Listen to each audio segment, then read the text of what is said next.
Assalamualaikum warahmatullahi wabarakatuh. Anak-anakku kelas 8A dan kelas 8B.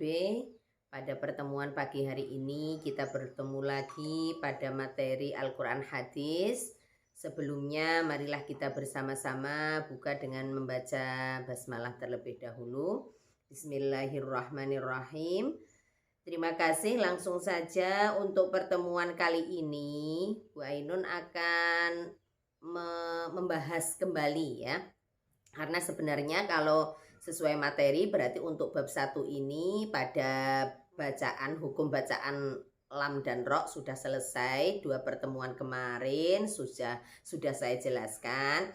Tapi biar lebih mudah lagi, biar lebih memahami lagi, akan saya jelaskan kembali dari awal sampai akhir agar kalian lebih paham pada materi bab pertama ini di semester genap. Kemarin pada 2 pertemuan kemarin saya sudah membahas tentang hukum bacaan lam dan hukum bacaan ro ya. Sambil mengingat, dan tugasnya jangan lupa itu tetap nanti akan saya nilai ya sebagai acuan penilaian tugas bagi kalian. Hukum bacaan lam kemarin sudah saya jelaskan dibagi menjadi 2 ya. Ada bacaan lam tafkhim, ada bacaan lam tarqiq ya. Masih ingat ya? Untuk hukum bacaan lam tafkhim itu ketentuannya apabila ada ada lam jalalah jatuh setelah huruf yang berharokat fathah ataupun jatuh setelah huruf berharokat dhammah. Itu ada 2 ketentuan ya. Jadi lam tafkhim itu ketika ada lam jalalah jatuh setelah fathah, dan ketentuan yang kedua ketika ada lam jalalah jatuh setelah dhammah, itu lam tafkhim ya. Untuk lam tarqiq yaitu ketika ada lam jalalah jatuh setelah huruf berharokat kasroh. Mudah ya, untuk bacaan lam saya kira mudah. Jadi hukum bacaan lam tafkhim tadi ya ketentuannya ada 2, yaitu ketika ada lam jalalah jatuh setelah fathah. Contohnya khotamallahu harus dibaca tebal. Kemudian yang kedua ketika ada lam jalalah jatuh setelah dhammah rasulullahi.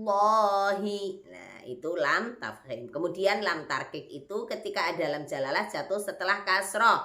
Contohnya bismillahi, jadi dibaca ringan. Paham ya? Kemudian untuk pembagian ro, hukum bacaan ro itu dibagi menjadi 3. Ada ro tafkhim, ro tarqiq, yang ketiga ro jawazul wajhain. Ingat-ingat.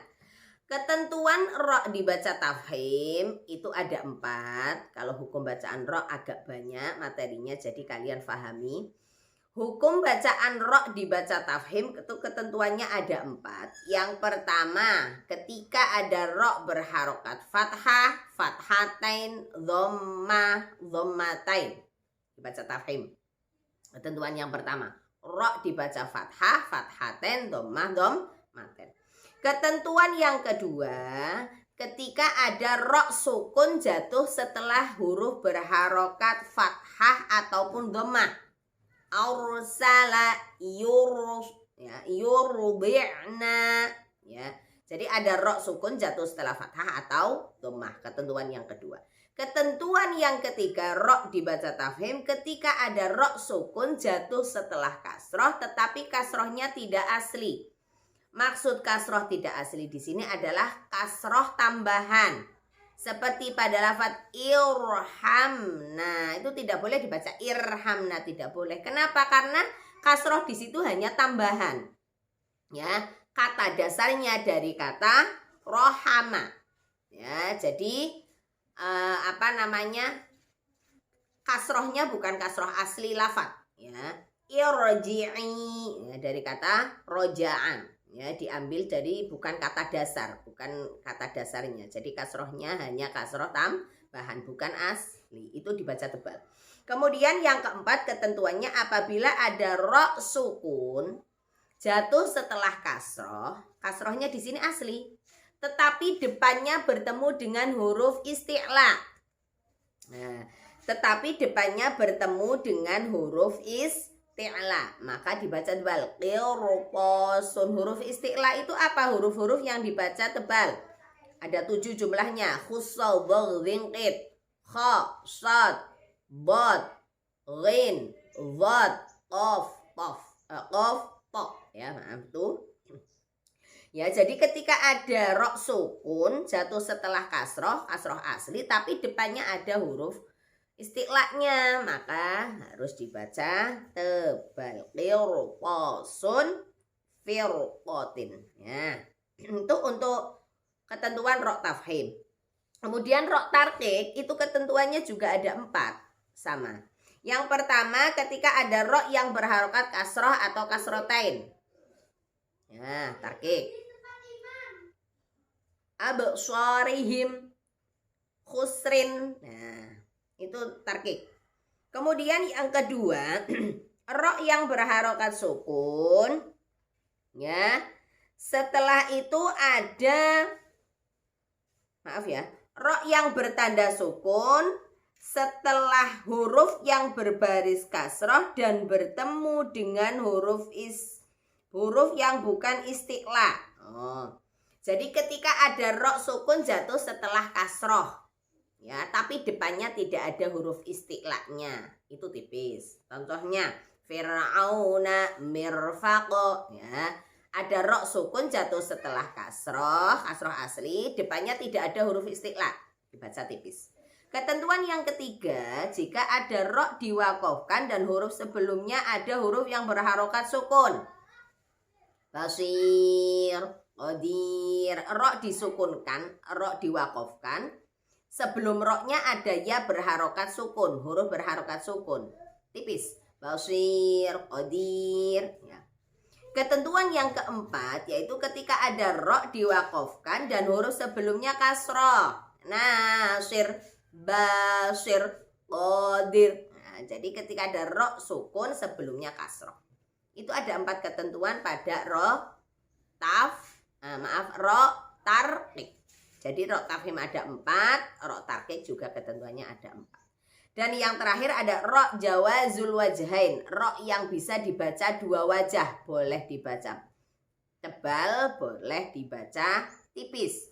Kalau ketentuan dari ro jawazul wajhain itu yaitu ketika ada ro sukun jatuh setelah kasroh, di depannya ada huruf istiqla yang berharokat kasroh. Nah, perbedaan dengan tafhim.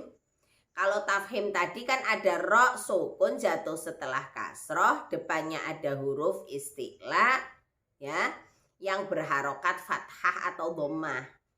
Ya, tapi kalau huruf istiqlanya berharokat kasroh, ini nanti hukumnya jawazul wajhain, boleh dibaca tebal, boleh dibaca tipis. Contohnya firqin, boleh firqin, boleh firqin. Itu namanya ro jawazul wajhain. Bisa dipahami semuanya? Tugas kalian sama seperti yang minggu kemarin saya tugaskan di buku tulis, itu biarkan saja, nanti saya nilai. Kemudian tugas selanjutnya silahkan dikerjakan halaman 58 sampai halaman 60. Ya, 58 di ABC-an dan halaman 60 tolong yang ada garis-garisnya itu di atas hukum bacaan lam membuat contoh, ya. Kemudian yang bawahnya hukum bacaan ro silahkan dibuat contoh. Nanti akan saya nilai LKS-nya dan buku catatannya. Itu saja, mudah-mudahan bermanfaat. Tetap semangat, jaga kesehatan. Kita akhiri bersama-sama membaca hamdalah. Alhamdulillahirabbil alamin. Wassalamualaikum warahmatullahi wabarakatuh.